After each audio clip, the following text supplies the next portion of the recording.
আসসালামু আলাইকুম সবাইকে। আজকে দুপুরে আমি কিছুই রান্না করিনি। তো রাতে কি খাবো? তাই ভাবলাম ভর্তা করি। সেজন্য আমি কিছু ঢেঁড়স কেটে ধুয়ে একটা হাঁড়িতে বসিয়ে দিয়েছি। সাথে কিছু কাঁচামরিচও দিয়ে দিয়েছি একসাথে সেদ্ধ হওয়ার জন্য। ঢেঁড়স সেদ্ধ হয়ে গেছে, কাঁচামরিচও সেদ্ধ হয়ে গিয়েছে। তো একটা প্লেটে মোটামুটি ঠান্ডা করে মরিচগুলোকে আরকি আমি কষিয়ে নিচ্ছি। পেঁয়াজ দিয়ে দিচ্ছি। অনেকে শুকনো মরিচ দিয়েও ভর্তা করে খান। তো আমার কাছে ঢেঁড়সের সাথে কাঁচা মরিচ এভাবে করে দিলে ভালো লাগে। লবণ দিয়ে দিলাম। ঢেঁড়সগুলোকে ভেঙে নিচ্ছি।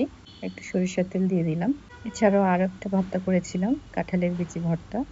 কাঁঠালের বিচি ভর্তা খেতে আমার কাছে খুবই ভালো লাগে। ভেঙে নিচে কাঁঠালের বিচি ভর্তা হয়ে গিয়েছে। বাকি যে অংশটুকু ছিল সেটাকে আবার ভালো করে উঠিয়ে নিলাম। এখন খাবার পালা। গরম ভাতের সাথে ঢেঁড়স ভর্তা আর কাঁঠালের বিচি ভর্তা। আলহামদুলিল্লাহ খুবই ভালো এরকম ভর্তা দিয়ে ভাত খেতে খুবই তৃপ্তি সহকারে খেলাম। ভর্তা ভাত হলে আসলে আর কিছু লাগে না। তো কেমন লাগলো সবার? অবশ্যই জানাবেন।